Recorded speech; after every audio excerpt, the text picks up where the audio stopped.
समस्त आउटसोर्स कर्मी साथियों का स्वागत अभिनंदन आपके अपनी यूट्यूब चैनल एम के टीचिंग पॉइंट में। साथियों, उत्तर प्रदेश के आउटसोर्स कर्मी साथियों के लिए बहुत बड़ी खबर आ चुकी है और इस वीडियो के माध्यम से विस्तृत निष्कर्ष लेकर के हम उपस्थित हो चुके हैं। जैसा कि साथियों, लंबे समय से आप सभी का जो इंतज़ार था आउटसोर्स सेवा निगम को लेकर के, अन्य विभिन्न परिप्रेक्ष्यों को लेकर के, तो कल साथियों बहुत बड़ी बैठक जो है, समीक्षा बैठक माननीय मुख्यमंत्री जी के द्वारा जो है संपन्न हुई है और बहुत बड़ा निष्कर्ष आ गया है। चलिए साथियों, बिना किसी देरी के वीडियो में हम विस्तृत जानकारी आपके लिए उपलब्ध करा रहे हैं। आप सभी से निवेदन है कि वीडियो को साझा जरूर करें। जैसा कि साथियों आप सभी यहाँ पर अवलोकन करेंगे कि आउटसोर्स कर्मचारियों की तैनाती के लिए जल्द शुरू होगा पोर्टल। प्रदेश में आउटसोर्स कर्मचारियों की नियुक्ति, सेवा शर्तों और पारिश्रमिक व्यवस्था को पारदर्शी और व्यवस्थित बनाया जाएगा। इसके लिए इंटीग्रेटेड पोर्टल के जरिए इनकी तैनाती की जाएगी। सीएम योगी आदित्यनाथ ने मंगलवार शाम उत्तर प्रदेश आउटसोर्स सेवा निगम की समीक्षा बैठक में पोर्टल जल्द शुरू करने के निर्देश दिए। सीएम ने कहा कि आउटसोर्स व्यवस्था को तकनीक आधारित, जवाबदेह और कर्मचारी हितैषी बनाए। पोर्टल के जरिए नियुक्त व अन्य प्रक्रियाओं का केंद्रीकृत संचालन किया जाए। एजेंसी चयन की प्रक्रिया स्पष्ट हो। बैठक में आउटसोर्स एजेंसियों के जो है एम्प्लॉयमेंट की प्रक्रिया पर भी चर्चा हुई। सीएम ने कहा कि एजेंसियों के चयन एवं संचालन से संबंधित सभी मानकों और प्रक्रियाओं को स्पष्ट, मानकीकृत और पारदर्शी जो है बनाया जाए। अब साथियों, कल की बैठक के परिप्रेक्ष्य में एक और खबर का निष्कर्ष जानना चाहेंगे कि आउटसोर्स व्यवस्था को पारदर्शी बनाएं। आउटसोर्स कर्मियों की नियुक्ति, सेवा शर्तें और पारिश्रमिक व्यवस्था को पारदर्शी व्यवस्थित बनाने की दिशा में उत्तर प्रदेश आउटसोर्स सेवा निगम की भूमिका को और प्रभावी बनाया जाएगा। मुख्यमंत्री ने मंगलवार को यूपी विकास की कार्य प्रणाली एवं प्रगति की समीक्षा करते हुए इसके माध्यम से आउटसोर्स व्यवस्था को तकनीक आधारित, जवाबदेह और कर्मचारी हितैषी बनाने के निर्देश दिए। आउटसोर्स व्यवस्था में दक्षता, पारदर्शिता और जवाबदेही सुनिश्चित करना आवश्यक है ताकि कर्मचारियों के हितों का संरक्षण हो और विभागों को भी सुव्यवस्थित मानव संसाधन उपलब्ध हो सके। उन्होंने आउटसोर्स कर्मियों से संबंधित एकीकृत ऑनलाइन पोर्टल के विकास कार्य की समीक्षा करते हुए इसे समयबद्ध ढंग से पूर्ण करने के निर्देश दिए। सीएम ने कहा कि एजेंसियों के चयन एवं संचालन से संबंधित सभी मानकों और प्रक्रियाओं को स्पष्ट, मानकीकृत और पारदर्शी जो है बनाया जाना चाहिए। इसके लिए व्यवस्था को जल्द अंतिम रूप दिया जाए ताकि विभागों को एक समान और सुव्यवस्थित प्रणाली उपलब्ध हो सके। अगली खबर का भी शीर्षक है कि आउटसोर्स व्यवस्था होगी पारदर्शी। यूपी गैस की नियुक्ति से लेकर भुगतान तक सभी प्रक्रियाएं की जाएंगी ऑनलाइन और एकीकृत। एजेंसी चयन प्रक्रिया होगी मानकीकृत। कर्मचारी हितों की सुरक्षा पर विशेष जोर, जैसा कि स्पष्ट किया गया है कि मुख्यमंत्री ने कहा कि आउटसोर्स कर्मी विभिन्न विभागों में महत्वपूर्ण जिम्मेदारियां निभा रहे हैं, इसलिए उनके हितों की सुरक्षा और सेवा संबंधी अधिकारों का संरक्षण सुनिश्चित करना सरकार की प्राथमिकता है। उन्होंने निर्देश दिए कि ऐसी व्यवस्था विकसित की जाए जिससे पारिश्रमिक भुगतान, सेवा शर्तें और शिकायत निवारण से जुड़ी मामलों में अधिक पारदर्शिता और जवाबदेही जो है सुनिश्चित हो सके। तो इस प्रकार से आप अवलोकन करेंगे एजेंसी चयन प्रक्रिया मानकीकृत हो और विशेष परिप्रेक्ष्यों के साथ जो समीक्षा बैठक हुई है, बहुत बड़ा निष्कर्ष यहाँ पर जो है जानने को मिल रहा है। इस खबर का भी निष्कर्ष बहुत ही महत्वपूर्ण है कि पारदर्शी और व्यवस्थित हो आउटसोर्स व्यवस्था। सीएम, जैसा कि आप यहाँ पर अवलोकन करेंगे कि ऑनलाइन पोर्टल और एजेंसी एम्प्लॉयमेंट प्रक्रिया को शीघ्र पूरा करने के निर्देश जो है माननीय मुख्यमंत्री जी की ओर से जारी किए गए हैं, जो निष्कर्ष आप यहाँ पर जान रहे हैं। तो फिलहाल जैसा कि कल ये बैठक हुई है, नियुक्ति, जो आउटसोर्स कर्मियों की नियुक्ति, सेवा शर्तें, प्रक्रिया और मानदेय व्यवस्था को लेकर के बहुत बड़ा निष्कर्ष यहाँ पर जानने को मिल रहा है।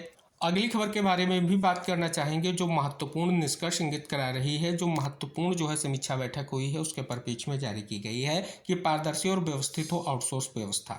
जैसा कि आप यहाँ पर अवलोकन कर रहे हैं, जो कार्य प्रणाली की प्रगति की समीक्षा करते हुए माननीय मुख्यमंत्री जी ने बहुत ही महत्वपूर्ण दिशा निर्देश जो है जारी किए हैं।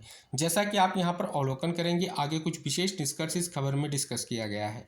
जैसा कि मुख्यमंत्री के समक्ष जो प्रस्ताव रखा गया है उसमें श्रेणी 1 के पदों को इससे अलग रखने का निर्णय लिया गया है। साथ ही श्रेणी 2, 3 व 4 के कार्मिकों के पारिश्रमिक के संशोधन किया। नए प्रस्ताव में कुल 19,000 रुपये से लेकर 23,700 से अधिक है। जल्द यह प्रस्ताव कैबिनेट के समक्ष जो है प्रस्तुत किया जाएगा।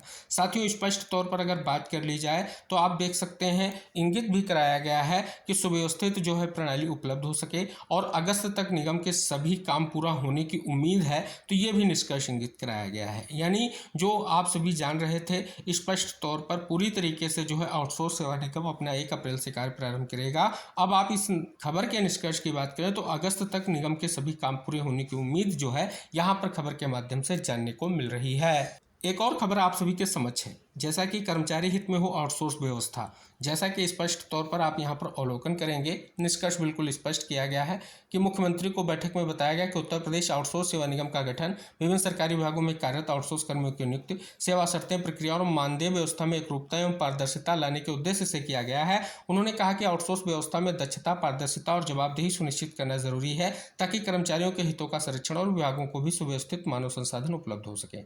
उन्होंने आउटसोर्स कर्मियों से संबंधित एकीकृत ऑनलाइन पोर्टल के विकास की समीक्षा करते हुए समयबद्ध पूरा करने के निर्देश दिए। पोर्टल के माध्यम से नियुक्ति, सत्यापन, अनुश्रवण एवं अन्य प्रक्रियाओं का केंद्रीकृत संचालन किया जाए, जिससे व्यवस्था अधिक सरल, पारदर्शी और प्रभावी बन सके। बैठक में आउटसोर्स एजेंसियों के एम्प्लॉयमेंट की प्रक्रिया पर भी चर्चा हुई। मुख्यमंत्री ने कहा कि एजेंसियों का चयन एवं संचालन संबंधित सभी मानकों और प्रक्रियाओं को स्पष्ट और मानकीकृत व पारदर्शी बनाया जाना चाहिए। तो इस प्रकार से आपने यहाँ पर निष्कर्ष जाना है। कल एक बहुत बड़ी समीक्षा बैठक जो हुई है और कुछ विविध निष्कर्ष समीक्षा बैठक के बाद आ चुके हैं।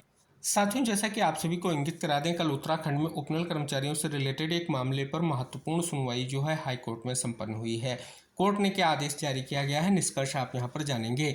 उत्तराखंड उच्च न्यायालय ने प्रदेश के सरकारी विभागों में वर्षों से कार्यरत उपनल संविदा कर्मचारियों के नियमितीकरण, चयनित वेतनमान और जीएसटी कटौती जैसे मामलों में राज्य सरकार को 2 सप्ताह के भीतर अनुपालन रिपोर्ट पेश करने का आदेश दिया है। न्यायमूर्ति राकेश थपलियाल की एकल पीठ ने यह आदेश एक अवमानना याचिका की सुनवाई के दौरान दिया गया, जिसमें आरोप है कि सरकार ने पूर्व में जारी अदालती आदेशों का पालन नहीं किया है। उपनल कर्मचारी संघ ने अवमानना याचिका में कहा कि नवंबर 2025 में हाईकोर्ट की खंडपीठ के आदेश का राज्य सरकार ने अभी तक अनुपालन नहीं किया है। इस आदेश में स्पष्ट रूप से उपनल कर्मचारियों को समान कार्य के लिए समान वेतन देने, उनके वेतन से जीएसटी न वसूलने और नियमितीकरण की प्रक्रिया को अपनाने के निर्देश दिए गए थे। याचिकाकर्ताओं का कहना है कि कई कर्मचारियों की सेवाएं 20 साल से अधिक की हो चुकी हैं और वे सेवानिवृत्ति के कगार पर हैं, लेकिन उन्हें अभी तक न्याय नहीं मिला है। पूर्व में हुई सुनवाई के दौरान अदालत ने राज्य सरकार को पहले न्यूनतम वेतन देने का निर्देश दिया था, लेकिन याचिकाकर्ताओं के अनुसार इस पर भी कोई कार्रवाई नहीं हुई। अदालत ने स्पष्ट किया है कि पूर्व के अदालती आदेशों का तत्काल अनुपालन किया जाए। 2 सप्ताह के भीतर रिपोर्ट पेश करने के निर्देश से यह उम्मीद जगी है कि उपनल कर्मचारियों के लंबित मुद्दों पर अब कोई प्रगति हो सकती है। अगली जानकारी आप सभी लोगों के लिए जो उपलब्ध हुई है वो है हिमाचल प्रदेश की, कि बिजली बोर्ड में नियमितीकरण और पदोन्नति में देरी से कर्मचारियों में रोष, काफी समय से नियमितीकरण के इंतजार में दैनिक भोगी कर्मचारी। तो जैसा कि आप यहां पर अवलोकन करेंगे, बहुत बड़ा निष्कर्ष जो है जानने को मिल रहा है। तो इस प्रकार से आपने इस खबर के माध्यम से कुछ विविध निष्कर्ष जाने हैं और इस वीडियो के माध्यम से आपने वो बहुत बड़े निष्कर्ष जाने हैं जो बहुत ही महत्वपूर्ण है। स्पेशली उत्तर प्रदेश के आउटसोर्स कर्मचारियों के लिए जो संभावित निष्कर्ष की स्थिति है, कल की जो मुख्यमंत्री की समीक्षा बैठक हुई है उसके विविध निष्कर्ष आपने जाने हैं। तो अगर आपने इस महत्वपूर्ण वीडियो को देखा है और वीडियो का निष्कर्ष आपके लिए हेल्पफुल है, तो सभी आउटसोर्स व संविदा कर्मी व दैनिक वेतनभोगी साथियों को वीडियो साझा जरूर करें जो लंबे समय से विभिन्न निष्कर्षों को लेकर के इंतजार कर रहे हैं। तो साथियों, इस वीडियो को साझा करें, चैनल को सब्सक्राइब करें और मिलेंगे अगली जानकारियों के साथ नेक्स्ट वीडियो में। तब तक के लिए टेक केयर, बाय बाय साथियों।